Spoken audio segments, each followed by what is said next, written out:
Hey guys, welcome to day 82 of the New Testament in 90 days. Today we are looking at Revelation chapters 4 through 6. So if you missed yesterday, we talked about what is the book of Revelation, who wrote it, how did it come about. It's very important.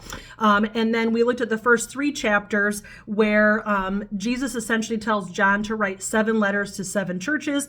We see in those letters things that, actions that we take, attitudes that we have that are pleasing to God and things that are not.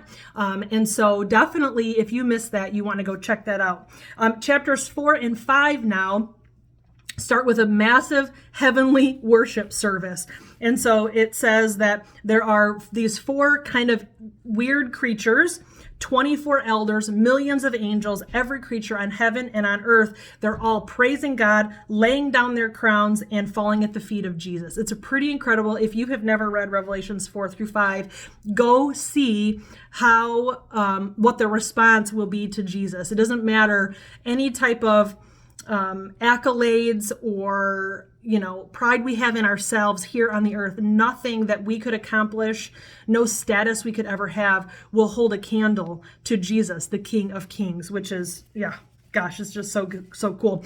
In the midst of that, they're singing in the midst of this worship service, if you will. They are saying, "Worthy is the Lamb who was slaughtered. Blessing and honor and glory and power belong to the one sitting on the throne and to the Lamb forever and ever."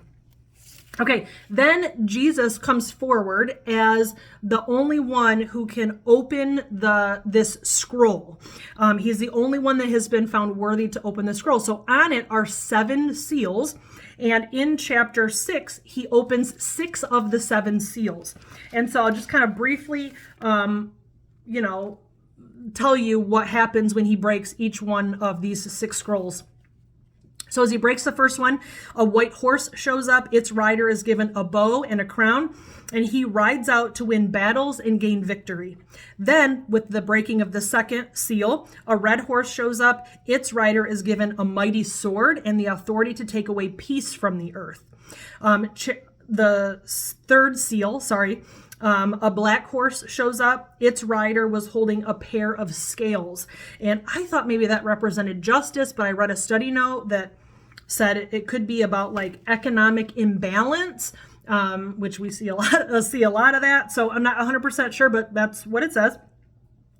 Upon breaking the fourth seal, there's a green horse, and its rider was death, and his companion was the grave, is what it says. He breaks the fifth seal, and all of a sudden we see under this altar the souls of all who had been faithful to God and martyred for their faith. And they were asking, how much longer until you judge the world and avenge our blood? They're asking the same questions that we ask. How much longer? When are you coming back? Right? And they're asking those same questions. And the response is basically, there are still people that need to come. And so when that happens, when the full number of people, he specifically talks about there's more people that will be martyred for their faith, and we have to get all of them here first. And then all of that will happen. So and then he breaks the 6th seal, and it says that there was an earthquake. The sun went dark, stars come falling from the sky, mountains and islands are moved. Every person on the earth, from kings to slaves, went and hid because of what was happening. It says that they hid from the face of God and from the wrath of the Lamb. And that is definitely not something we want to get caught up in, right? Because he is powerful. He is powerful. We want to be on the right side of history, if you will. And so my big takeaway from this, I think it's really easy. The book of Revelation, we want to know when the end is coming. I mean, even the souls of those who were martyred, they want to know, when is this going to happen? And I think the important thing is to not get bogged down in the details. What is the red horse and the green horse and the white horse? And what does this mean? What are the scales and death in the grave and all of it? We can get so bogged down in all the little tiny details, trying to figure out when all of these things will happen.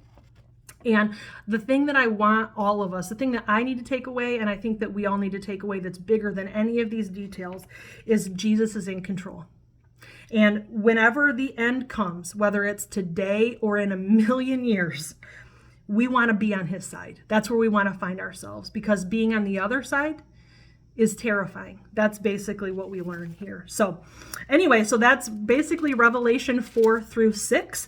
If you would like to chat about anything I shared today, if you have any questions, comments, concerns, if you've heard any good teachings on this that might be helpful for us to understand some things, I would love for you to share that in a comment, or you can shoot me a private message if you'd like to have a conversation, maybe keep things a little bit more private, then you can do that. But if I don't hear from you today, I will see you tomorrow. Bye, guys.